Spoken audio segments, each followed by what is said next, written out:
मेरे प्यारे साथियों, मैं शिव कुमार आपके अपने channel starlight classes exam study YouTube channel में आप सभी का हार्दिक स्वागत करता हूँ। यहाँ पर हम आपको सीटेट जुलाई 2024 के लिए गणित पेपर फर्स्ट से संबंधित प्रीवियस ईयर मैथ्स क्वेश्चन आपको हम कराएंगे। ये हमारा प्रैक्टिस सेट फर्स्ट है। बहुत ही बेहतरीन क्वेश्चन इस सेट के अंदर हमने ली है। हमारा आज का टॉपिक है केंद्रीय शिक्षक पात्रता परीक्षा सीटेट फर्स्ट टू फिफ्थ के लिए 2014 से 2024 के महत्वपूर्ण प्रश्नों पर हम चर्चा करेंगे। स्टार्ट करते हैं पहले प्रश्न से। पहला प्रश्न क्या दिया हुआ है? पहला जो प्रश्न हमारे पास दिया हुआ है वो इस प्रकार से है। क्या दिया हुआ है? एक पुस्तकालय में 5690 पुस्तकें। सोमवार के दिन विद्यार्थियों को 425 पुस्तकें पढ़ने के लिए दी गई और उसी दिन 273 नई पुस्तकें पुस्तकालय में जमा की गई। पुस्तकालय में अब कितनी पुस्तकें? ये क्वेश्चन जो है सीटेट 1 to 5th के लिए आया था 29/12/2022 में शिफ्ट फर्स्ट का ये क्वेश्चन था। चलिए इसको सोल्व करते हैं। किस प्रकार से इसको सोल्व करेंगे? देखिए, पुस्तकालय में कुल संख्या कितनी थी? सिंपल सा वैल्यू है कि 5690 पुस्तकें थी। क्लियर? अच्छा, सोमवार के दिन विद्यार्थियों को पढ़ने के लिए दी गई पुस्तकें कितनी हैं? कितनी पुस्तकें दी गई हैं? 425 पुस्तकें दी गई। क्लियर? तो क्या कर देंगे? 5690 में से 425 घटा दीजिए तो कितना आंसर बच गया? 5, 6, 2 और 5, यानी 5265 पुस्तकें जो हैं वो सोमवार के दिन पुस्तकालय में बची हुई, यानी ये जो पुस्तकें हैं ये बची हुई पुस्तकें हैं। कैसी हैं ये? बची हुई पुस्तकें। अब पॉइंट ये आता है कि जमा कितने की गई? 273 इसमें क्या कर दी गई? जमा कर दी। 273 जो है वो क्या थी? जमा पुस्तकें थी। जो पुस्तकें जमा की गई वो 273 थी। अब इसको क्या कर दिए? इन दोनों को जोड़ दीजिए। क्या कर दी?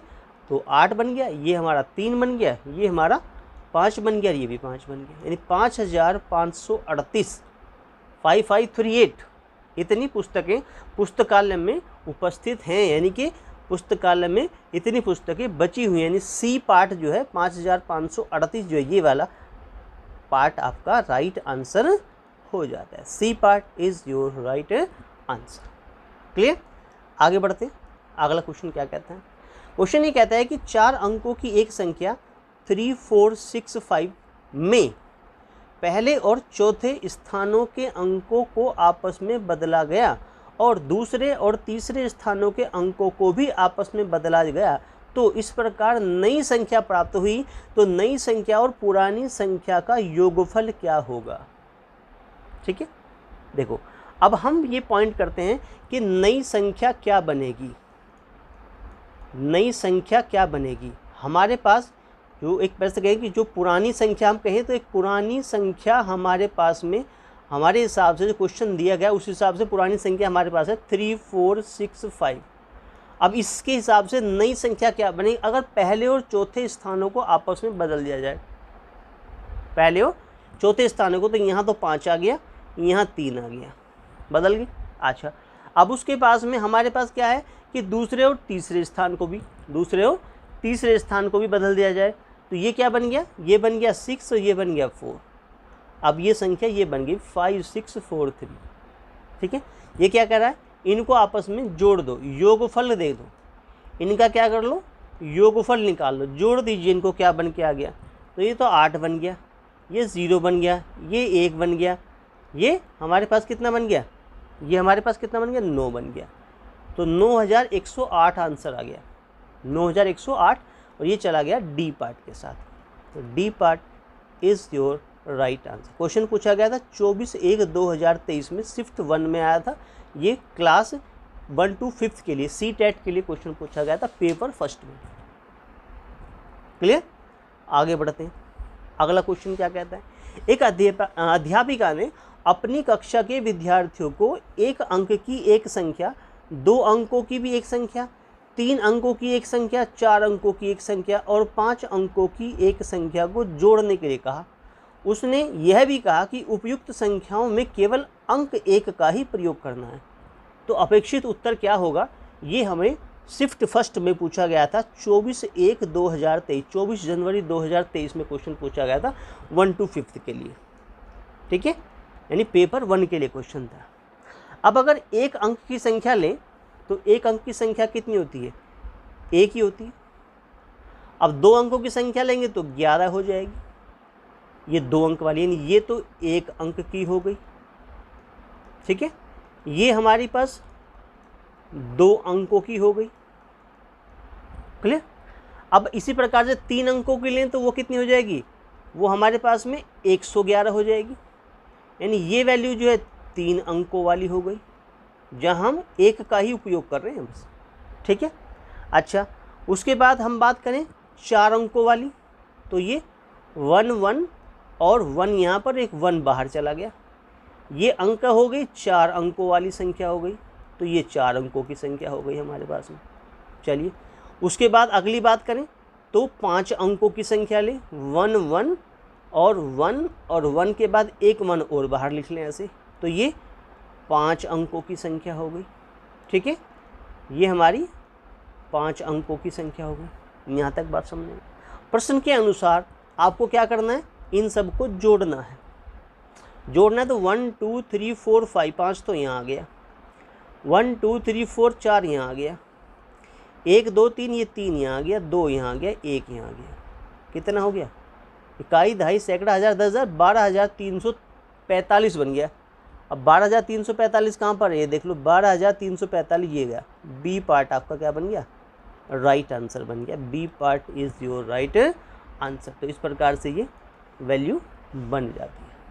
प्यारे साथियों, अगर आपको वीडियो अच्छा लग रहा हो तो वीडियो को लाइक ज़रूर करें, अपने दोस्तों में शेयर करना ना भूलें, और आपका अपना चैनल है starlight classes exam history channel, इसको सब्सक्राइब जरूर कर लें, बेल आइकन को प्रेस कर लें, ठीक है, ऑल पे सेट कर लें, जिससे आने वाली वीडियो का नोटिफिकेशन सबसे पहले आपको प्राप्त हो।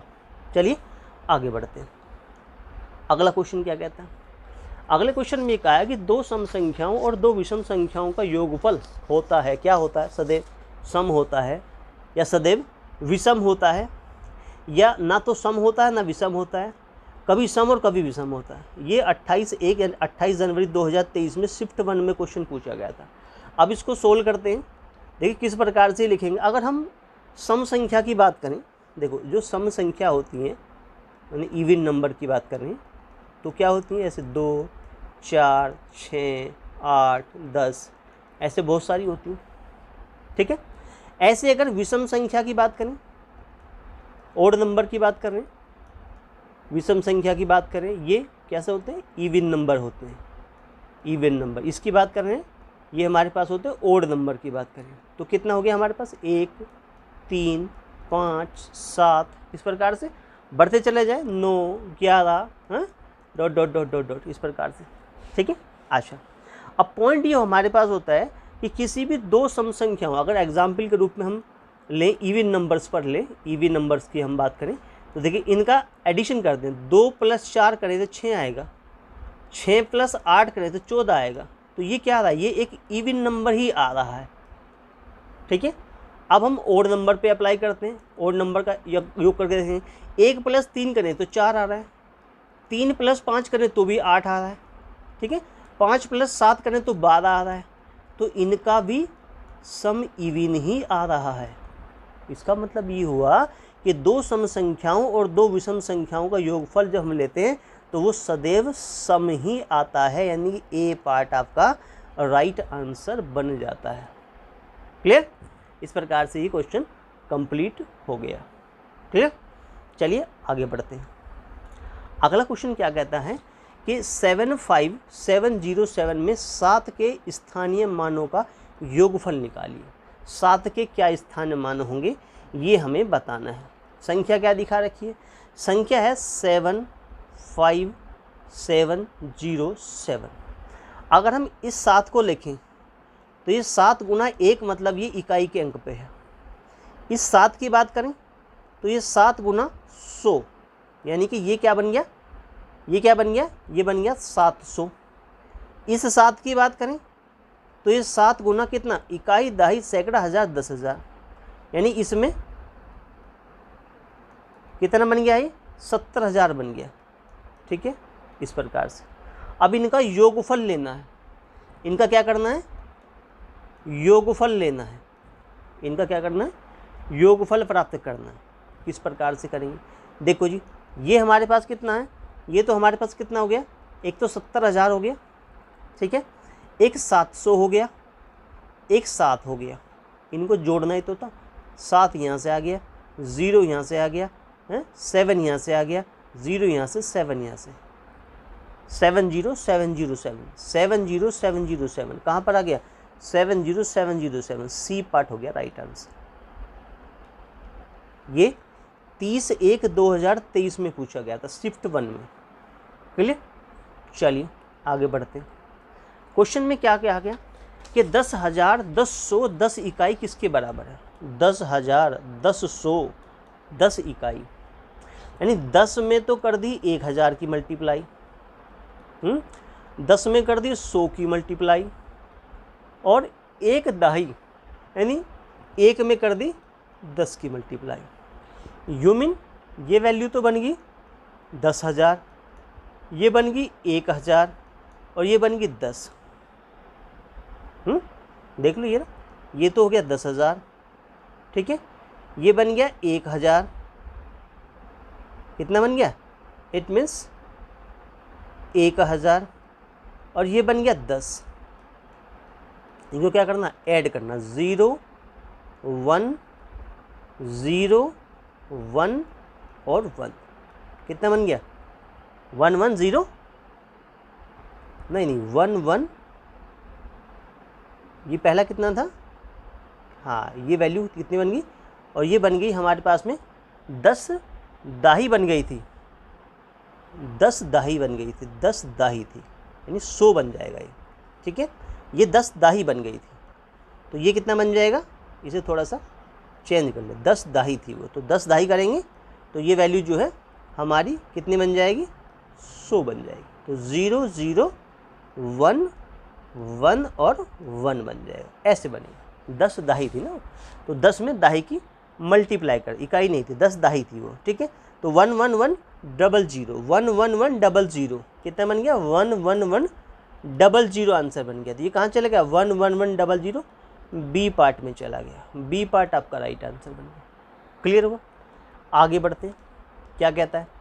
ये कहता है क्वेश्चन में कि 6251 6521 और 5621 में 5 के स्थानीय मानों का योगफल कितना होगा? 5 के स्थानीय मानों का योगफल पूछ रहा है। देखो सबसे पहले 6251 में, ठीक है, में जो है 5 का स्थानीय मान क्या होता है? 5 का स्थानीय मान की अगर बात करें तो 5 कौन से स्थान पे? 1 और यानी इकाई और दाही के स्थान पर, टेंस, यानी कि 5 गुना 10 कर देंगे तो 50 हो जाएगा। ऐसे ही 6521 में अगर 5 का स्थानीय मान लें, 5 का स्थानीय मान अगर आप ले रहे हैं तो क्या बनेगा? वो सैकड़े भी पहुंच गया, मतलब वो क्या बन जाएगा? वो 500 बन जाएगा, ठीक है। और अगर हम लेंगे 5621 में अगर 5 का स्थानीय मान लेंगे, 5 का स्थानीय मान अगर आप लेते हैं तो वो 5,000 पे पहुंच जाएगा। हमें क्या करना? इसका योगफल लेना, योग करना हमें। तो कितना हो गया? 5 5 5 और 0, 5,550 बन जाता है। ये चला गया सी पार्ट के साथ में। C part it your right answer, यानी 22/2/2015 में क्वेश्चन पूछा गया था। ये 15 क्वेश्चन था, ठीक है। आगे बढ़ते हैं। 8वां क्वेश्चन क्या कहता है? ये कहता है कि 4 अंकों वाली सबसे बड़ी संख्या और 3 अंकों वाली सबसे छोटी संख्या का योगफल कितना होगा? ये सी टेट के 1 to 5 के लिए 21/9/2014 में क्वेश्चन पूछा गया था, ठीक है। चलिए अब करते हैं 4 अंकों की सबसे बड़ी संख्या क्या है? देखो 4 अंकों की सबसे बड़ी संख्या, सबसे जो बड़ी संख्या है वो कितनी होती है? 9,999 होती है, ठीक है।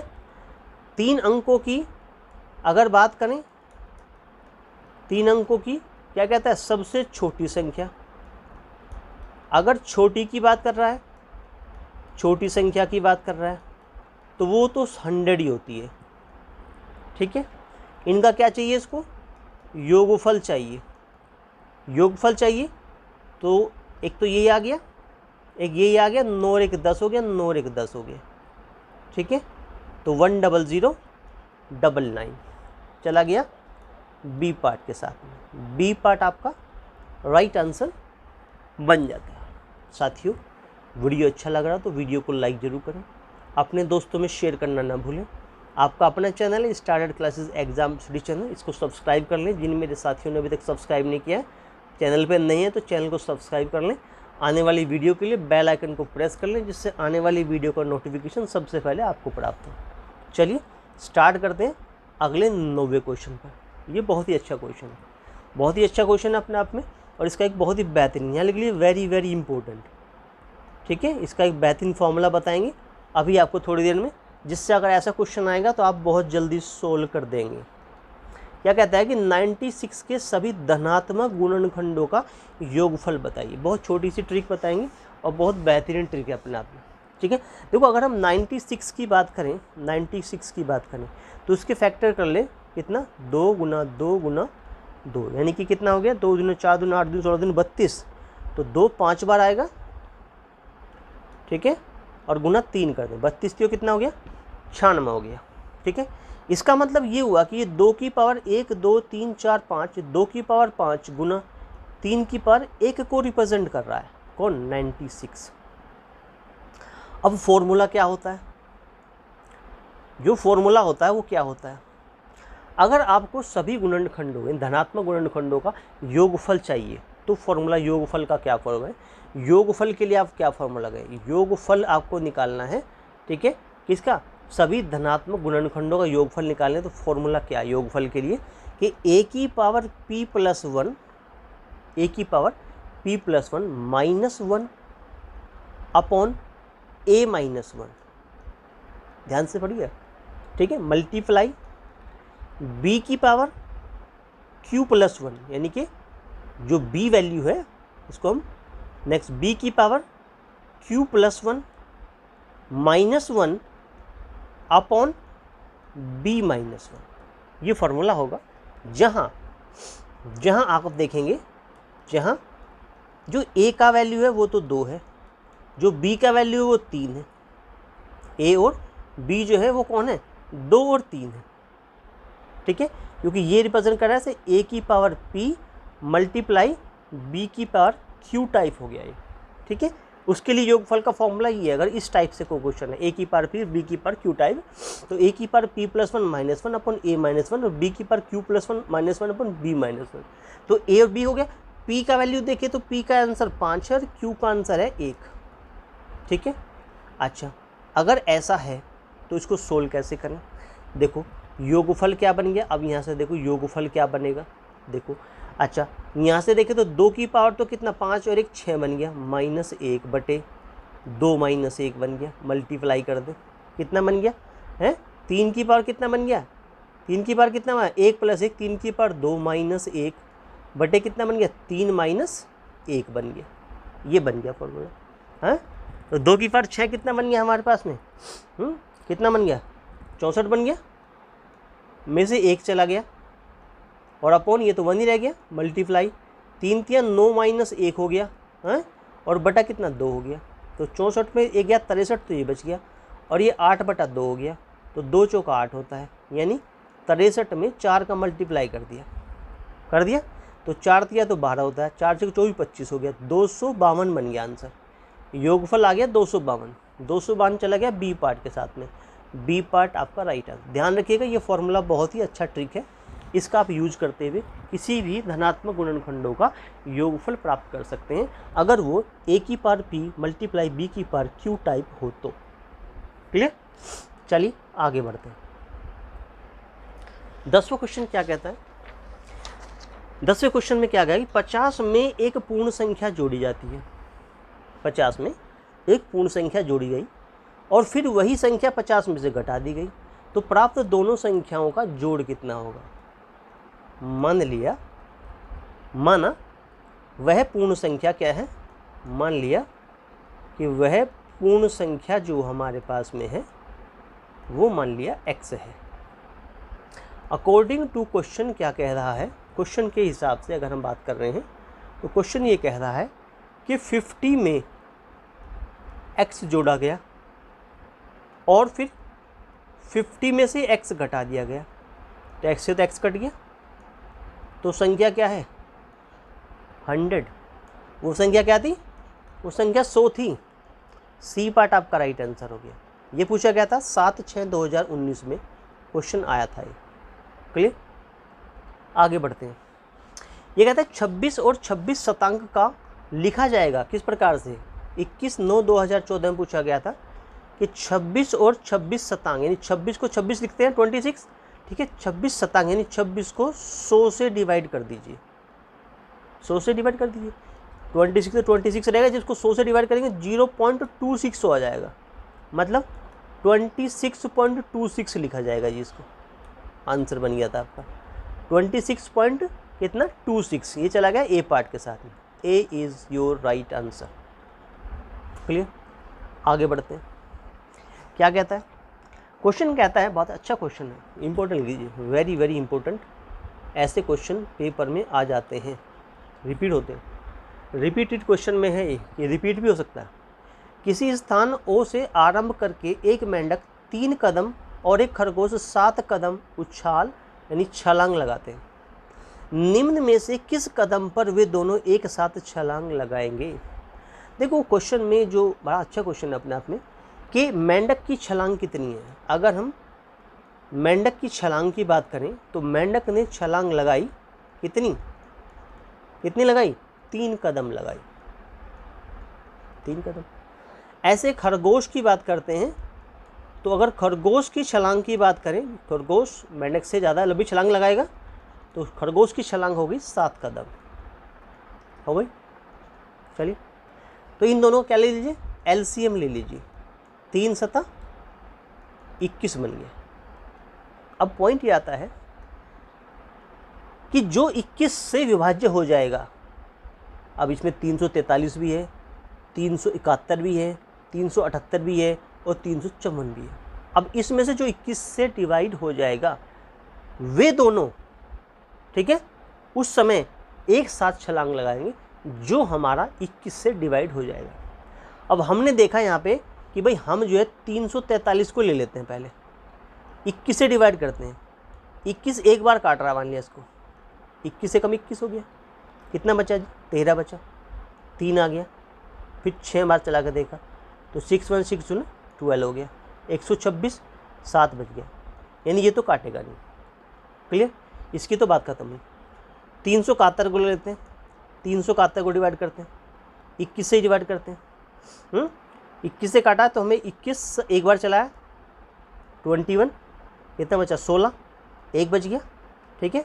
तो क्या बार चलेंगे 7 बार, 147 हो गया, कितना बचा 14, ये भी नहीं काटेगा। क्लियर। अब बात आती है 378 की, 378 को ले लेते हैं, इसको काटते हैं 21 से, 21 से एक बार चलाया आपने 21, क्लियर। क्या बचा 16, 8 आ गया, 21 8 जा 8 8 दिन 16, कट गया भाई, बिल्कुल फर्स्ट क्लास कट गया। इसका मतलब 378वें कदम पर एक साथ छलांग लगाएंगे। कौन सा आ गया आंसर, आंसर आ गया C part, 378 is your right answer बने। 378वें कदम पर वे एक साथ छलांग लगाएंगे। क्लियर हुआ साथियों। वीडियो अच्छा लग रहा हो तो वीडियो को लाइक जरूर कर दीजिएगा, अपने दोस्तों में शेयर करना ना भूलें, ज़्यादा से ज़्यादा दोस्तों को शेयर करें वीडियो को। और अगर चैनल पे आप नए हैं, अभी तक आपने चैनल को सब्सक्राइब नहीं किया है, तो आप चैनल को सब्सक्राइब कर लें, आपका अपना चैनल है। आने वाली वीडियो के लिए चैनल को सब्सक्राइब कर लें, बेल आइकन को प्रेस कर लें, ऑल पे सेट कर लें, और आपका जो है। चलिए आगे बढ़ते हैं अगले क्वेश्चन में। 13वां क्वेश्चन क्या कहता है, बहुत ही अच्छा क्वेश्चन है। ये आया था हमारे पास में 7/2/2023 में क्वेश्चन, शिफ्ट 1 में पूछा गया था, ठीक है, 1 to 5 के लिए। कि नीचे ये जो आंकड़े दिखा रखे नीचे दिए हुए, ये किसी स्कूल की एक कक्षा के 25 विद्यार्थियों के रक्त सूची नीचे दिए अनुसार है। जैसे कि ये ए ग्रुप है, ओ ग्रुप है, ए ग्रुप है, बी ग्रुप है। इस प्रकार से ओ, ए, बी और ए बी ग्रुप के हमारे पास में कुछ रक्त समूह दे रखे हैं। अभी कहता है कि रक्त समूह ए और ए बी वाले विद्यार्थियों की संख्याओं का अंतर बताइए क्या है। यानी रक्त समूह ए वाले विद्यार्थी कितने हैं और रक्त समूह ए बी वाले विद्यार्थी कितने हैं। तो यहाँ पर हम सबसे पहले काउंट करते हैं कि जो हमारे पास में ब्लड ग्रुप जो हमारे पास में दिखा रखा है कि रक्त समूह ए वाले विद्यार्थी, ए वाले जो हमारे पास में विद्यार्थियों की संख्या जो हमारे पास दिखा रखी है कितनी बैठेगी, गिन लेते हैं। ए के विद्यार्थी कितने हैं, तो ए हमारे पास 1 2 3 4 5 6 7 8 बार आता है। उसी के साथ में अगर हम बात करते हैं कि जो हमारा दूसरा समूह है रक्त समूह ए बी वाले जो विद्यार्थियों की संख्या है, जो ए बी वाले विद्यार्थियों की संख्या जो हो गई वो कितनी हो गई। ए बी कितनी जगह आया है, ए बी हमारे पास कितना जगह है, 1 2 3 और 1 4, यानी ये सिर्फ 4 जगह था। अंतर कितना हो गया जी, अंतर कितना हो गया, 8 में से 4 माइनस कर लो, 4 आंसर आ गया। ठीक है, 4 आपका आंसर बन गया था, 4 चला गया डी पार्ट के साथ में, डी पार्ट बन गया राइट आंसर। इतना सा क्वेश्चन था। चलिए आगे बढ़ते हैं।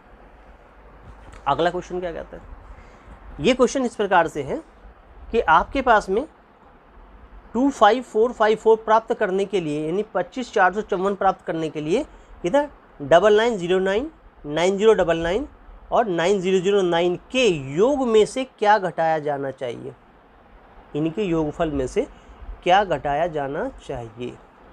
तो योगफल किसका ले रहे हैं, योगफल प्राप्त कर रहे हैं किस किस का, किसका योगफल ले रहे हैं कि 9909 9099 और 9009 इनका योगफल ले रहे हैं। तो 7 आ गया, 1 आ गया, 0 आ गया, 9 3 27 और 1 28 आ गया, 28 0 17 आ गया। अब 25454 प्राप्त करने के लिए घटाई जाने वाली संख्या, वो संख्या कौन सी होगी जो घटाई जाएगी हमारे पास में। तो ये जो 28 0 17 प्राप्त हुआ है, क्लियर, इसमें 25454 जो है 25454 आप क्या कर दीजिए, माइनस कर दीजिए। तो 3 बचेगा, 6 बचेगा और 5 बचेगा और 2 बचेगा। 2563 आ गया आंसर, 2563 डी पार्ट पे चला गया आंसर, डी पार्ट में आंसर चला गया। और ये क्वेश्चन 21 जनवरी 2024 में पूछा गया था, शिफ्ट 1 में क्वेश्चन है। 2024 से क्वेश्चन भी यहाँ पर जनवरी 2024 से क्वेश्चन भी आपको हम यहाँ करा रहे हैं। ठीक है, ये जनवरी 2024 में क्वेश्चन शिफ्ट 1 में पूछा गया था। तो 2563 आंसर आ गया, 2563 और आंसर बन गया। क्लियर, आगे बढ़ते हैं। ये कहता है कि एक दुकानदार ने सेबों के 138 डिब्बे जिनमें से प्रत्येक में 24 सेब है, बहुत अच्छा क्वेश्चन है अपने आप, खरीदे। पहले दिन वह सेबों के केवल 117 से 3/4 डिब्बे ही बेच पाया। उसके पास कितने सेब अब शेष बचे हुए हैं। ठीक है, बहुत अच्छा क्वेश्चन है, बहुत अच्छा क्वेश्चन, वेरी वेरी इंपॉर्टेंट, बन सकता है आगे आने वाले एग्जाम में ऐसा क्वेश्चन बन सकता है। तो दुकानदार के पास डिब्बों की कुल संख्या कितनी है, 138। ठीक है, प्रत्येक डिब्बे में सेब कितने हैं, 24। ठीक है, तो यहाँ पर डिब्बों की जो संख्या हमारे पास में है, जो दुकानदार के पास डिब्बों की जो संख्या है हमारे पास में वो है 138, 138। प्रत्येक डिब्बे में सेब कितने हैं, जो प्रत्येक डिब्बे हमारे पास दिखा रखे हैं, प्रत्येक डिब्बे में जो सेबों की संख्या है वो कितनी है, वो है 24।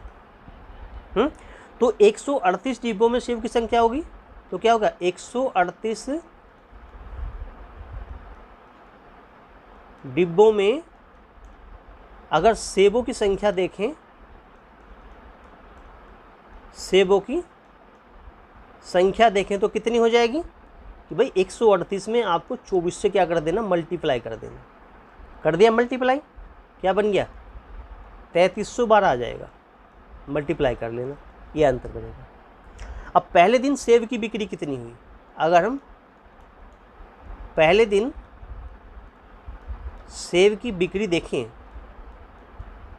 कि कितनी बिक्री होती है सेब की, तो ये कहता है 117 सही 3/4 और गुना, क्योंकि उसके पास प्रत्येक डिब्बे में 24 सेब है। ठीक है, 117 चौका कितना हो गया 468 प्लस 3 471 हो गया। तो 471/4 और गुना 24 और 4 सिक्का 24, आंसर आ गया कि 471 गुना 6, ये आ गया हमारा आंसर। 2800 कितना बन जाएगा, 2826 बन जाएगा। इतने सेब आ गए पहले दिन बिक्री के। तो शेष सेबों की संख्या कितनी हो गई, शेष सेबों की संख्या कितनी रह गई कि भाई हमारे पास तो 3312 थे, ठीक है, बिक्री हो गई 2826, तो बचे कितने 486, आंसर बन गया 486, आंसर बन गया। ए पार्ट आपका राइट आंसर बन जाता है। क्लियर? वीडियो अच्छा लग रहा हो तो मेरे साथियों वीडियो को लाइक कर देना, अपने दोस्तों में शेयर कर लीजिएगा और चैनल आपका अपना है, सब्सक्राइब जरूर कर लें आने वाली वीडियो के लिए। चलिए आगे बढ़ते हैं। क्वेश्चन कहता है 16, बड़ा अच्छा इंटरेस्टिंग क्वेश्चन है, बहुत बढ़िया क्वेश्चन है कि दिखा रखा है 62 वर्ष 12 माह, 19 वर्ष 23 माह। अब क्योंकि एक वर्ष में अगर हम बात करें तो भाई एक वर्ष जो होता है, एक जो वर्ष हमारे पास होता है उसमें हमारे पास में क्या होते हैं, एक वर्ष बराबर 12 महीने यानी 12 माह होता है।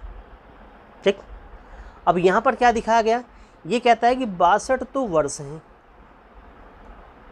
ठीक है, और कितने हैं 12 महीने हैं, 12 माह हैं। दूसरा कह रहा है कि 20 वर्ष हैं और कितना कह रहा है 11 माह हैं, माइनस करवा रहा है क्योंकि यहाँ 12 में से 11 जा सकता है। अगर यहाँ मान लिया 13 होता तो हम इधर से एक साल ले लेते, लेकिन यहाँ ऐसा कुछ नहीं है, नॉर्मल वैल्यू आ रही है, तो इसका मतलब यहाँ तो सीधा सीधा 1 माह बच गया। क्लियर? और यहाँ अगर हम वर्ष की बात करें तो कितने वर्ष बच जाएंगे, 2 का 2 42 वर्ष हो गए, तो 42 वर्ष 1 महीना हो गया। 42 वर्ष 1 महीना मतलब ये हो गया 42 वर्ष 1 महीना, बी पार्ट आपका आंसर हो गया। ठीक है, अगर ऐसा नहीं होता या 13 नीचे होता है 13 या 14 होता तो हम इधर से क्या है 1 वर्ष माह में ले लेते, यानी 12 इधर जोड़ देते, बट ऐसा नहीं है। यहाँ सिंपल क्वेश्चन हो गया तो सीधा सीधा डिवाइड हो गया, मतलब माइनस हो गया और सीधा सीधा आंसर बन के आ गया आपका। 16वां क्वेश्चन आपका जो है कंप्लीट हो जाता है। आगे बढ़ते हैं। अगला क्वेश्चन क्या कहते हैं, बड़ा अच्छा क्वेश्चन है। कहते हैं 6 यानी ए और बी अंक हैं तथा 62341A नीचे गया B08, निम्न से कौन सा सत्य, यानी कौन सी वैल्यू रख दें यहाँ ए बी के जगह जो ये आंसर माइनस हो के बिल्कुल ठीक आ जाए। तो पहले ए में दिखा रखा है, फर्स्ट को ही लेके देख लेते हैं। पहले कहा कि ए को 5 रख लो और बी को 2 रखो, चलो रख के देखते हैं। 603 यहाँ है, 41A लिखा हो यहाँ पर, अगर ए को हम क्या कर दें 5 लिख दें, ठीक है, माइनस करना पे, यहाँ 8 आ गया, ठीक है जी, आ रहा 0 आ गया और यहाँ 2 आ गया, बिल्कुल ठीक है। बी के स्थान पे 2 आ गया, ए के स्थान पे अगर हम क्या करें इसको ए मान लें, यानी इसको ए का स्थान कर दें, इसको बी का स्थान कर दें, तो ए के स्थान पे 5 रखने से और बी के स्थान पे 2 रखने से सीधा सीधा माइनस होकर 208 आ गया। आंसर बन गया कि ए को आप 5 और बी को 2 रख सकते हैं। तो पहला ही आंसर जो है A5B2 जो है ये सत्य है। क्या है ये सत्य हो गया। अभिष्ट आंसर बन गया, 208 आंसर बन गया, विकल्प ए सही हो गया। चलिए आगे बढ़ते हैं। किसी विद्यालय में 660 विद्यार्थी उन विद्यार्थियों का 2/3 लड़के हैं, लड़कों की संख्या का 3/4 और लड़कियों की संख्या का 1/4 खिलाड़ी हैं। खिलाड़ी अलग है, संख्या अलग है, ठीक है। तो कुल खिलाड़ियों की संख्या पूछा है, कुल खिलाड़ियों की संख्या पूछ रहा है। अच्छा, विद्यालय में कुल विद्यार्थी कितने हैं? अगर हम कुल विद्यार्थी की बात करें, कुल विद्यार्थी कितने हैं? 660, ठीक है। तो लड़कों की संख्या कितनी है? लड़कों की संख्या कितनी दिखा रखी है? कितनी है? 660 का 2/3 यानी कि 3 दूनी 6, 3 दूनी 6 दिए 22 दूनी 44, 440, ठीक। लड़कों की संख्या जो खिलाड़ी हैं, अब उन लड़कों की संख्या निकालनी है। कैसी हैं? जो खिलाड़ी हैं, ऐसे जो खेलेंगे, यानी जो हमारे पास में खिलाड़ी लड़के हैं उनकी संख्या क्या होगी? तो यानी कि 440 का कितने हैं? 3/4, 4 से काटा 110, 11 3 33, 330 आ गई, ठीक है। अब आती है आगे कि लड़कियों की संख्या, जो खिलाड़ी हैं, अब उसकी संख्या जो है लड़कियां खिलाड़ी हैं, वो कितनी है हमारे पास में? वो कितने निकलेंगी? 220 हमारे पास में जो वैल्यू बनी थी, वो यहाँ से लड़कियों की संख्या निकाल लेते हैं पहले, क्योंकि यहाँ से हमने क्या निकाला था ना, ये 660 तो ये हैं, 440 ही है, तो 660 में 440 माइनस कर लो, ठीक है। तो वहाँ पे लड़कियों की संख्या निकल आएगी। पहले लड़कियों की संख्या, वैसे समझ में आ गया कि 660 में 440 घटाएंगे तो लड़कियों से 220 आ जाएगी। तो 220 का कितना होगा? 1/4, तो 4 से काटेंगे, 4 पंजे 20, 4 पंजे 20, 55 आ गई। खिलाड़ियों की कुल संख्या, ठीक है, खिलाड़ियों की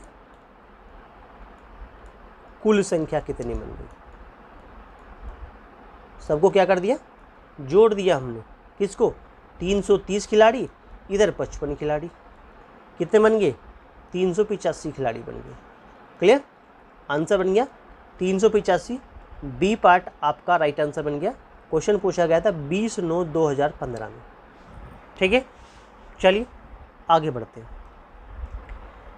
क्वेश्चन अगला क्या कहता है हमारे पास में? 30, 36 और 42 के सबसे छोटे सार गुणज यानी LCM तथा सबसे बड़े सार गुणनखंड यानी HCF का गुणनफल क्या होगा? अगर हम संख्याएं जो हमें दिखा रखी हैं, जैसे 30 दिया हुआ है, इसको क्या लिखें? 2 गुना 3 गुना 5 होता है। 36 दिया हुआ है 36, ये कितना? 2 गुना 3 गुना 3 होता है। आगे दिया 42, कितना होता है? 2 3 6 7 42, ऐसा हो। अगर हम इसका LCM ले, अगर इसका हम क्या करें? LCM लेने लगे तो LCM क्या बन जाएगा? LCM मतलब सार गुणज, जिसको हम क्या कहते हैं? सार गुणज बोलते हैं हिंदी में। तो LCM क्या बन जाएगा? कितना बन जाएगा? 2 गुना 2, यानी कि जो हमारे पास वैल्यू आ रही है, जैसे 2 यहाँ पर भी आ रहा है 2 यहाँ पर भी है, जो सम में है, जो अकेला उसको ले लेंगे, इंटू 3 3, यानी 3 हमारे पास में यहाँ पर भी है, सब में अकेले भी है, ठीक है, गुना 5 और गुना 7, जो बच गए उनकी मल्टीप्लाई कर दें तो कितना आ गया? 2 दूना 4, 3 12 3 36, और कितना हो गया? 36 और 5 7 35, मल्टीप्लाई कर लीजिएगा, 1260 बन जाएगा। ये बन गया LCM। अगर हम बात करते हैं HCF की, जिसको हम कहते हैं सार गुणनखंड, ये क्या होता है? सार हमारा गुणनखंड होता है। अगर हम HCF की बात करें तो ये कितना? 3 दूना 6, 3 गुना 2, यानी कि 6 हो जाता है। इसको चाहिए इनका गुणनफल, किसका? LCM multiply HCF। तो LCM निकला 1260, गुना 6 की मल्टीप्लाई कर दीजिए, 7560 आंसर बन जाएगा। कहाँ गया 7560? 7560, D is your right answer. 7560 20/9/2015 में क्वेश्चन पूछा गया था। क्लियर हुआ? आगे बढ़ते हैं। अगला क्वेश्चन क्या कहता है? अगला क्वेश्चन ये कह रहा है कि रवि के पास 3 दर्जन चॉकलेट हैं, उनमें उसने उनका 1/3 भाग अपने पड़ोसी को, 1/6 भाग रेहाना को और 1/4 भाग अपनी बहन को दे दिया। उसके पास अब कितनी चॉकलेट बची हुई है? ये क्वेश्चन 22/2/2015 में पूछा गया था। अब देखते हैं किस प्रकार से वैल्यू बनेगी। देखो 1 दर्जन की बात करता है तो 1 दर्जन जो है वो 12 के बराबर होता है। 12 वस्तुएं अगर हम लें इसके अंदर तो 12 वस्तुएं जो हैं वो 1 दर्जन के बराबर होंगी। अगर इसी को हम 3 दर्जन में कन्वर्ट कर दें तो यानी कि 3 गुना 12 कर दें तो ये 36 वैल्यू बन जाएगी, 36 वस्तुएं बन जाएंगी। अब उसके पास चॉकलेट कितनी बची चॉकलेट की बात करें, यानी कि बची चॉकलेट अगर हमें निकालनी है, बची चॉकलेट निकालनी है तो क्या करेंगे? देखो 36 तो उसके पास थी अपने आप में, उसमें से क्या करेंगे कि भाई 36 का 1/3 तो क्या किया? पड़ोसी को दे दिया। अब उसमें क्या है? 36 का 1/6 भाग जो है वो रेहाना को दे दिया। अब क्या किया कि 36 का ही कितना किया? 1/4 भाग किसको दे दिया? 1/4 भाग अपनी बहन को दे दिया। अब कितना बचा वो देखना है कि 36 में से 3 से काटा तो कितना बन गया हमारे पास? 12 बन गया हमारे पास में, प्लस 6 से काटा तो ये 6 × 36, ये कितना बन गया था? ये 12 बन गया था, तो 6 बन गया और 4 × 9 36, 9 होता है, तो प्लस 9 इसमें क्या कर दिया? जोड़ देंगे हम। ठीक है, तो क्या बन जाएगा? 36 में से 12 और 9, 6 और 9 6 15, 15 12 27 हो गया। तो कितना हो गया हमारे पास में? ये वैल्यू 27 बन गई। तो क्या कर देते हैं इसको? 27 इसमें से क्या कर देते हैं? माइनस कर देते हैं। तो 36 में 27 गया तो कितना बच गया? 9 बच गया। तो 9 चॉकलेट उसके पास बची रह गई थी, तो ए पार्ट आपका राइट आंसर बन जाता है। क्लियर हुआ? आगे बढ़ते हैं। अगला क्वेश्चन क्या कह रहा है? ये कहता है कि 90 सेंटीमीटर लंबी तार को मोड़कर एक आयत का रूप दिया गया।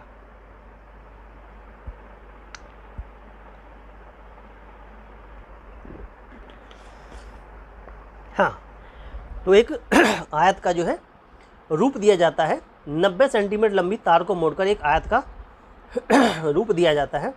यदि आयत की चौड़ाई 15 सेंटीमीटर तो उसका क्षेत्रफल क्या होगा?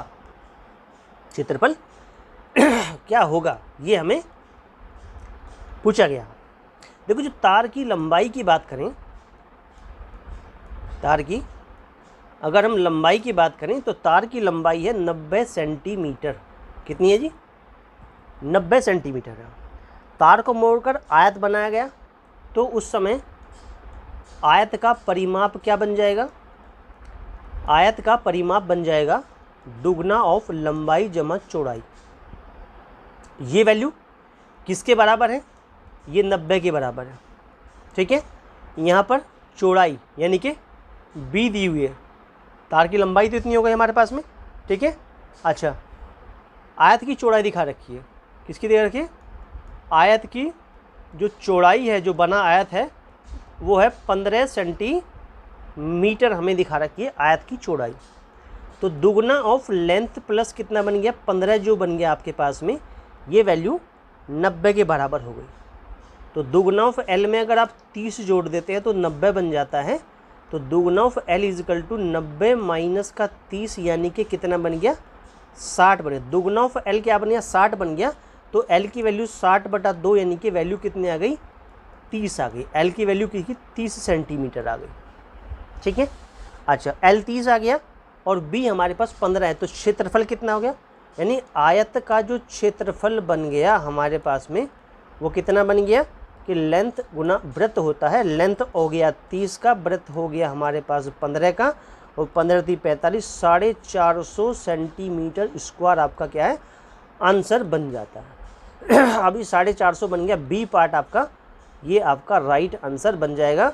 और ये 6, 2, 6 फरवरी 2023 में शिफ्ट 1 में क्वेश्चन पूछा गया था। चलिए आगे बढ़ते हैं।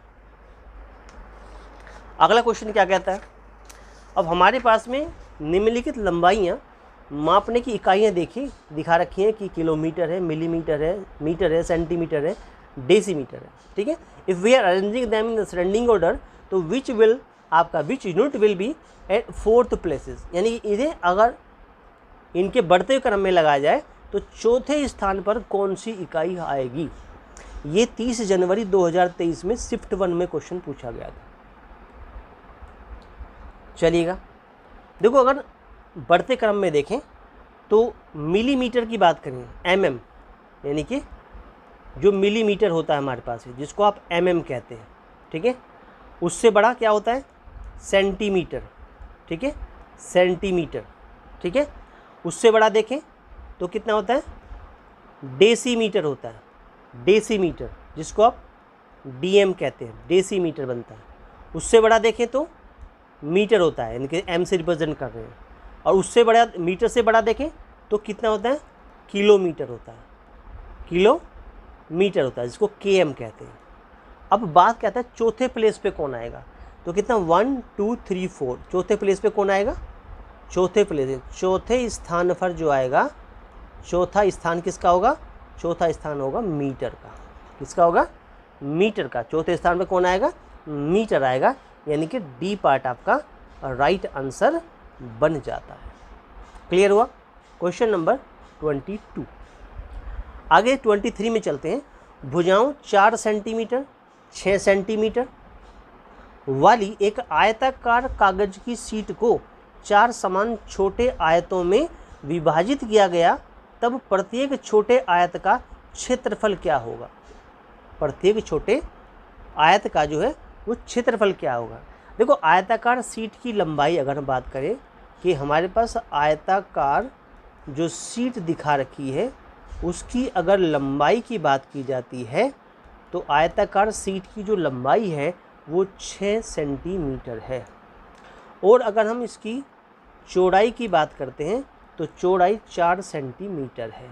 ठीक है, उस समय हमारे आयत का जो क्षेत्रफल हो जाता है वो होता है लंबाई गुना चौड़ाई, यानी लंबाई और चौड़ाई की क्या कर दीजिए, मल्टीप्लाई कर दीजिए। तो उस समय हमारे पास आयताकार शीट का जो क्षेत्रफल आ गया वो आ गया 6 गुना 4, यानी कि 24 सेंटीमीटर स्क्वायर। ये हमारा आयताकार शीट का क्षेत्रफल आ गया। ठीक है, अब शीट को 4 समान छोटे आयतों में विभाजित किया गया। कहाँ गया, 4 समान छोटे आयतों में विभाजित किया गया।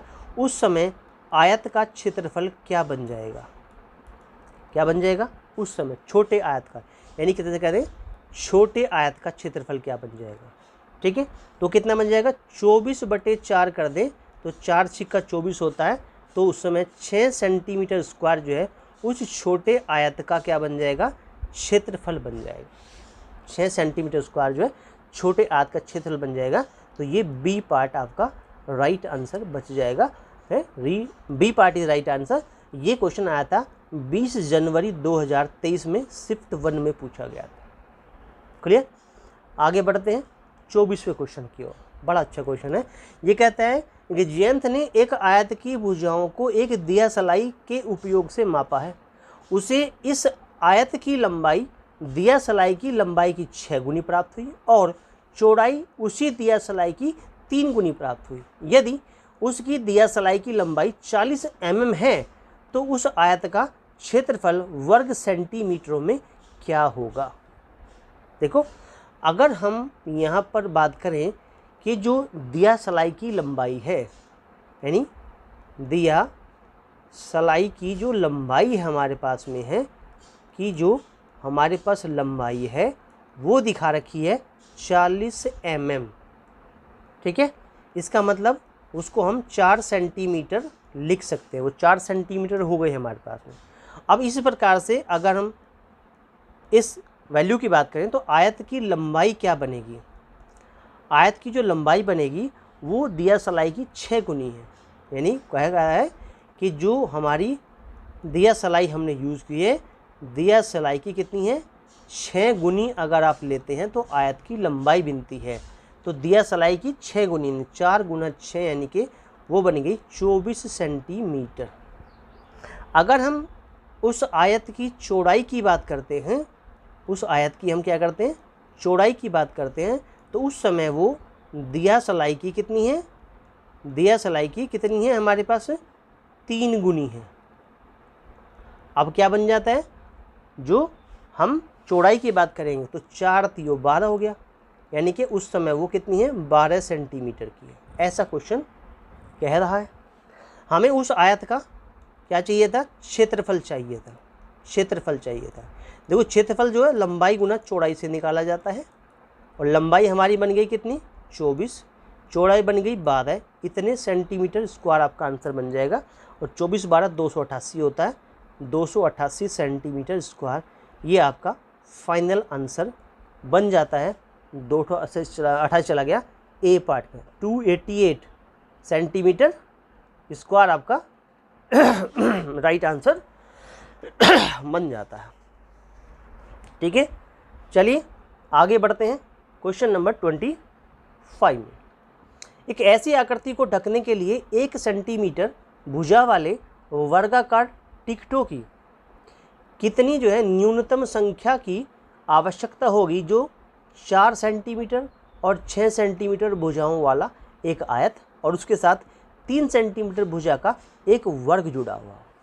मतलब यहाँ पर हम कुछ इस प्रकार से लेंगे कि यहाँ पर एक आयत है हमारे पास में है, ठीक है, ये एक आयत हमारे पास हो जाता है और एक वर्ग हमारे पास हो जाता है, एक जो है वर्ग हमारे पास हो जाता है। ये आयत की जो लंबाई हमारे पास ये 6 सेंटीमीटर लंबाई का है और 4 सेंटीमीटर चौड़ाई का है। ऐसे ही ये सभी जो है वो कितने हैं 3 सेंटीमीटर की भुजाएं वर्ग में दिखा रखी हैं। तो यहाँ पे अगर हम आयत का क्षेत्रफल की बात करें, आयत का क्षेत्रफल की बात करें तो 6 गुना 4 6 चौक 24 सेंटीमीटर स्क्वायर हो जाता है। ठीक है, अच्छा तो हमारे पास में कितना कर दें, अगर इसी प्रकार से वर्ग का क्षेत्रफल निकालें, वर्ग का क्षेत्रफल निकालें तो 3 गुना 3 यानी कि 9 सेंटीमीटर स्क्वायर हो जाता है। ठीक है, अच्छा अब आयत की आकृति को ढकने के लिए वर्गाकार टिकटों की संख्या कितनी होगी। ठीक है, तो टिकटों की संख्या निकालनी है। अब जो टिकटों की संख्या वो कितनी है कि ढकने के लिए 1 सेंटीमीटर भुजा वाले वर्गाकार टिकटों की संख्या, यानी कि इसके अंदर ऐसे वर्गाकार टिकट लगाए जाते हैं। तो हम क्या करते हैं, इन दोनों को जोड़ के एक वर्गाकार टिकटों की संख्या निकालनी है हमें। तो यहाँ से सीधे सीधे करते हैं कि हम टिकटों की संख्या कैसे निकालें, टिकटों की संख्या कैसे निकालें। ठीक है, एक टिकट का क्षेत्रफल निकाल लेते हैं। एक वर्गाकार यानी कि एक टिकट का, एक हमारे पास वर्गाकार जो टिकट हमें दिया हुआ है उसका क्षेत्रफल कितना होगा, तो वो होगा 1 गुना 1 बराबर 1 सेंटीमीटर स्क्वायर। तो टिकटों की संख्या निकालनी है तो क्या करें कि भाई हमारे पास जो आयत का क्षेत्रफल आया है, ठीक है, उसमें हम क्या करते हैं, वर्ग का क्षेत्रफल जोड़ देते हैं, जोड़ दिया बटे एक वर्गाकार, एक हमारे पास में जो वर्गाकार टिकट निकला है उसके क्षेत्रफल से डिवाइड कर देते हैं। कितना आ गया 24 जमा 9, तो 24 प्लस 9 बटा 1 सीधा सीधा कितना आ गया, इधर कितना आ गया हमारे पास 9 4 13 33 बटा 1, तो आंसर सीधा गया 33 टिकट आंसर आ गया। 33 टिकट आपका, 33 टिकटों की जगह कुल संख्या, टिकटों की कुल संख्या कितनी आ गई, टिकटों की जो है कुल संख्या जो है ये कितने बन गई कि भाई हमारे पास में कितनी टिकटों की कुल संख्या बन गई कितनी 33। क्लियर, चला गया सी पार्ट गया, सी बन गया right answer. C is your right answer. 27 जनवरी 2023 में क्वेश्चन पूछा गया था, शिफ्ट 1 में आया था। क्लियर, चलिए आगे बढ़ते हैं, 26वें क्वेश्चन की ओर चलते हैं। एक वर्ग की भुजा 5 सेंटीमीटर है। यदि उस वर्ग की हम क्या करते हैं, उस वर्ग की भुजा दुगनी कर दी जाए तो नया क्षेत्रफल कितने गुना हो जाएगा, नया क्षेत्रफल कितने गुना हो जाएगा। अब देखो पॉइंट में दिखा रखा है कि हमें वर्ग की एक भुजा 5 सेंटीमीटर दिखा रखी है, तो वर्ग का क्षेत्रफल कितना हो गया, वर्ग का क्षेत्रफल जो हो गया वो 5 गुना 5 भुजा की घात 2 होता है, तो आंसर बन गया 25 सेंटीमीटर स्क्वायर। क्लियर। अच्छा, अब वर्ग की भुजा दुगनी कर दी गई, तो नई भुजा कितनी बन गई, जो नई भुजा बन गई दुगनी करने के बाद में, ठीक है, तो 2 गुना 5 यानी नई भुजा हो गई 10 सेंटीमीटर की। उस समय नए वर्ग का क्षेत्रफल कितना हो गया, नए वर्ग का जो क्षेत्रफल बन गया वो कितना बन गया कि 10 गुना 10 हो जाएगा, इसका मतलब वो बन गया 100 सेंटीमीटर स्क्वायर बन गया ये, ठीक है। अच्छा, अब क्योंकि हमें ये निकालना है कि भाई वो कितने गुना हो जाएगा, तो क्या करते हैं, जो नए वर्ग का क्षेत्रफल आया है, नए वर्ग का जो क्षेत्रफल आया है उसको हम क्या करते हैं, पुराने वर्ग का क्षेत्रफल जो था, पुराने जो वर्ग का क्षेत्रफल था उससे डिवाइड कर देते हैं। तो नए वर्ग का क्षेत्रफल आया 100, पुराने का था 25, 25 चौका 100, तो कितनी हो गई, 4 गुना हो गई। क्लियर। आंसर बन गया 4 गुना, मतलब ए पार्ट आपका राइट आंसर बन जाता है। क्लियर हुआ प्यारे साथियों। वीडियो अच्छा लग रहा हो तो वीडियो को लाइक जरूर कीजिए, अपने दोस्तों में शेयर करना ना भूलें, वीडियो को ज़्यादा से ज़्यादा दोस्तों को शेयर करें। क्लियर। ज़्यादा से ज़्यादा मेरे बहनों भाइयों को शेयर करें, ठीक है, जिन सभी को इस वीडियो का लाभ प्राप्त हो सके, इस वीडियो से आने वाले एग्जाम में हेल्प हो सके। अगर आप चैनल पर नए हैं, अभी तक अपने चैनल को सब्सक्राइब नहीं किया है, तो चैनल को सब्सक्राइब जरूर कर लें, बेल आइकन को प्रेस कर लें, जिससे आने वाली वीडियो का नोटिफिकेशन सबसे पहले आपको प्राप्त हो। चलिए आगे बढ़ते हैं। बहुत अच्छा क्वेश्चन अपने आप में पूछा गया है, ठीक है। तो एक रेलगाड़ी भोपाल से 28 अगस्त 2021 को 16:35, ठीक है, बजे चलकर एर्नाकुलम जंक्शन पर 30 अगस्त 2021 को 7:30 बजे पहुंचती है। भोपाल से एर्नाकुलम की यात्रा का कुल समय कितना है ये बताना है, ठीक है। चलिएगा, क्वेश्चन पूछा गया था हमारे पास में 1/2/2023 में, 1 फरवरी 2023 में शिफ्ट 1 में क्वेश्चन आया हुआ है, ठीक है, 1 to 5 के लिए, पेपर 1 के लिए।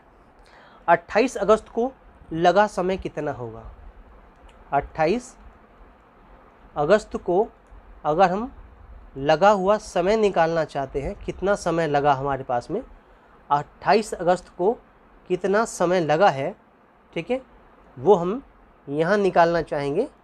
28 अगस्त को जो लगा समय होगा वो कितना होगा। देखो वैसे टोटल तो रेलगाड़ी की घड़ी में 24 बजते हैं, तो 24 में से आप क्या कर दीजिए, 16:35 माइनस कर दीजिए। जब 16:35 माइनस करेंगे तो 7 घंटा और क्या आ जाएगा, 25 मिनट आ जाएगा। घंटे में से घंटे माइनस कीजिए और मिनट में से मिनट माइनस कर दीजिए। 7 घंटा 25 मिनट, ये 28 अगस्त की बात है। 29 अगस्त को कितना समय लगा होगा, अगर 29 अगस्त को हम लगा समय देखें तो वो कितना रहा होगा, जो लगा समय देखें तो वो कितना रहा होगा। देखो वो हमारे पास में क्या रहा होगा कि वो हमारा तो टोटल का टोटल 24 घंटे होंगे। 29 अगस्त में पूरे 24 घंटा लगा हमें, पूरा आ गया। अब 30 अगस्त में जो लगा समय है, अब 30 अगस्त को जो लगा समय है वो कितने हैं, अब कहाँ पहुँचे हम, 7:30 बजे, 7 घंटा 30 बजे, सॉरी 7 घंटा 30 मिनट की बात कर रहा है। क्लियर। तो यात्रा का कुल समय कितना हो गया, तो यात्रा का जो कुल समय हमारे पास बन गया वो कितना बना, देखो कितना बना भाई, 7 घंटा 25 मिनट तो ये रहे, क्लियर। अच्छा 24 घंटा ये रहे, और क्या हुआ 7 घंटा और 30 मिनट ये रहे, ये 28, ये 29 और ये 30 में सबको जोड़ दें, कितना हो गया हमारे पास में, मिनट तो मिनट में जुड़ गई, घंटे में घंटे, तो 38 तो घंटा हो गए, 38 घंटा और 55 मिनट हमारा आंसर बन गया। क्लियर। 38 घंटा 55 मिनट ये चला गया डी पार्ट के साथ में। D part is your right answer. 38 घंटे 55 मिनट में आपका आंसर जो है वो कंप्लीट हो गया।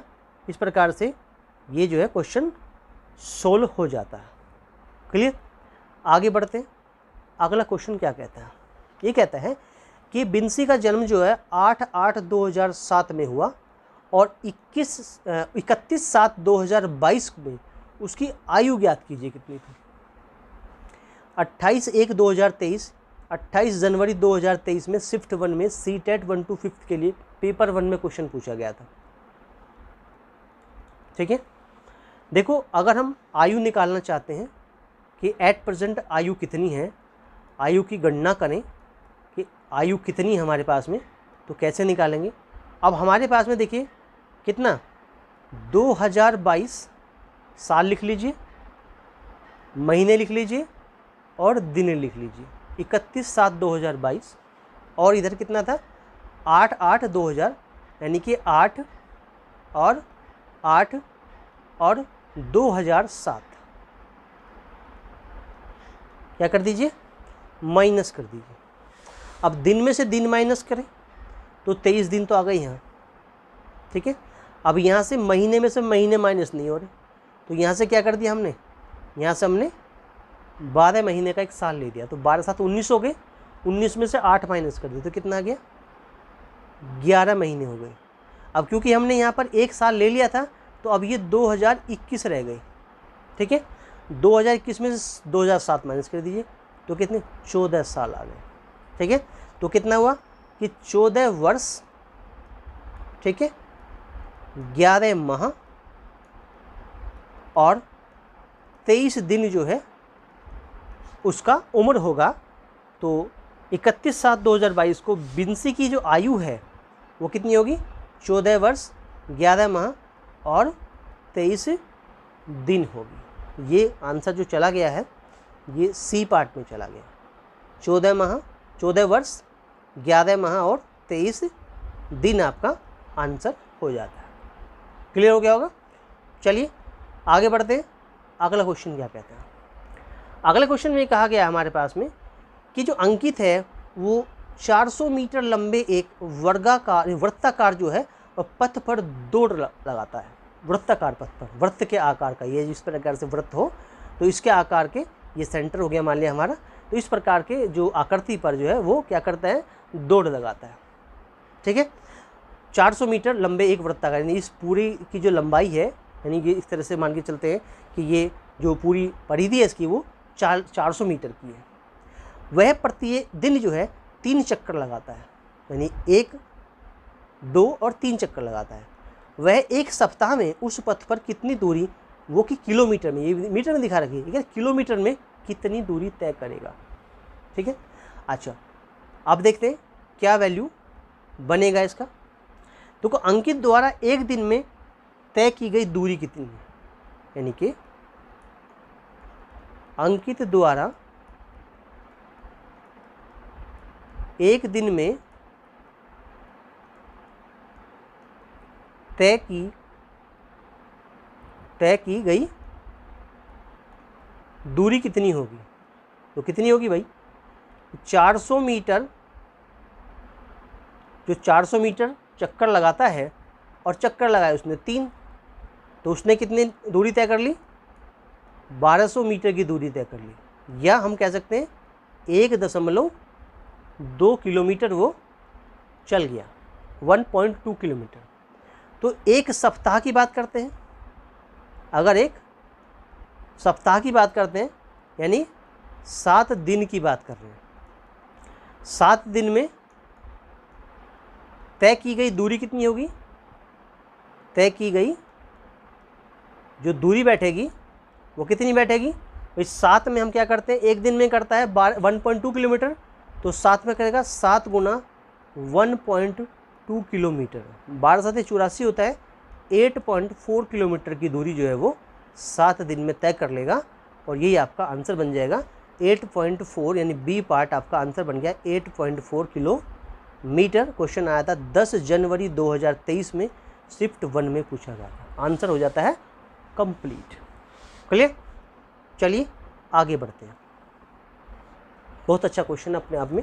ये कहता है कि एक 12 सेंटीमीटर लंबी और 8 सेंटीमीटर चौड़ी आयताकार सीट दिखा रखी है। ये 12 सेंटीमीटर लंबी ऐसे, 8 सेंटीमीटर चौड़ी ये आयताकार सीट है, ठीक है। उसके सभी कोनों से 3 सेंटीमीटर भुजा के एक वर्ग काटा जाता है। नहीं, 3 सेंटीमीटर भुजा का एक वर्ग इस कोने से, एक वर्ग इस कोने से, एक वर्ग इस कोने से, यानी चारों कोनों में से एक एक वर्ग जो है वो क्या कर दिया, काट लिया जाता है, ठीक है। कितने का? 3 सेंटीमीटर भुजा का। अब जो है बची शेष जो हमारे पास आकृति बची है, यानी शेष बची सीट का क्षेत्रफल सेंटीमीटर स्क्वायर में कितना होगा, ये हमसे पूछा गया था।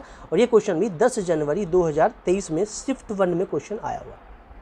क्लियर? चलिए सोल्व कैसे करेंगे। सबसे पहले देखें कि अगर हम आयत का क्षेत्रफल देखें तो आयत का क्षेत्रफल क्या है।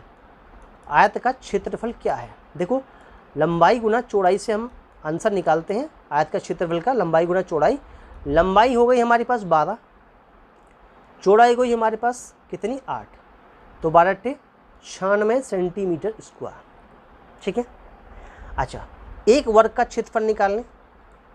अगर एक वर्ग का क्षेत्रफल निकालें तो क्षेत्रफल मतलब आंसर होता है भुजा की पावर 2, फॉर्मूला होता है, यानी 3 की पावर 2, यानी 3 गुना 3, यानी 9 सेंटीमीटर स्क्वायर, एक वर्ग की भुजा हो गई, ठीक है। तो शेष बची सीट का क्षेत्रफल कैसे निकलेगा? शेष बची सीट का क्षेत्रफल आप कैसे निकालेंगे? तो आप क्या कर देंगे, आयत का जो क्षेत्रफल निकला है उसमें से, यानी जो 96 निकला है उसमें से 4 गुना एक वर्ग का क्षेत्रफल घटा देंगे, यानी कि 96 में से आप 36 माइनस कर देंगे, 36 माइनस कर देंगे, तो 96 में 36 माइनस करेंगे तो आपको मिलेगा 60 सेंटीमीटर स्क्वायर। ये क्या बन जाएगा? ये बन जाएगा आपका फाइनल आंसर बन जाएगा कि 60 सेंटीमीटर स्क्वायर आपका जो है फाइनल आंसर बन जाता है। तो इस प्रकार से ये वैल्यू चलेगी बी पार्ट के साथ में। तो बी आपका क्या बन गया, राइट आंसर बन जाता है। 60 centimetre square is your right answer. प्यारे साथियों, वीडियो अच्छा लगा हो तो वीडियो को लाइक ज़रूर कीजिए, अपने दोस्तों में शेयर कीजिए, सभी बहनों भाइयों को शेयर कीजिए, ठीक है। और आपका अपना चैनल है starlet classes exam study channel को सब्सक्राइब ज़रूर कर लीजिए, बेल आइकन को प्रेस कर लीजिए, जिससे आने वाली वीडियो का नोटिफिकेशन जो है सबसे पहले आपको प्राप्त हो। प्यारे साथियों, वीडियो को लाइक ज़रूर करें, अपने दोस्तों में शेयर ज़रूर करें। आपका अपना चैनल है starlet classes exam study channel. Maths की तैयारी के लिए, गणित की तैयारी के लिए सब्सक्राइब कर लीजिए, बेल आइकन को प्रेस कर लीजिए, ऑल पे सेट कर लीजिए, ठीक है। आने वाली वीडियो का नोटिफिकेशन सबसे पहले आपको प्राप्त हो, ठीक है। चलिए दोस्तों, thank you for this video. चलिए मिलते हैं नेक्स्ट वीडियो में। आप thank you very much, thank you.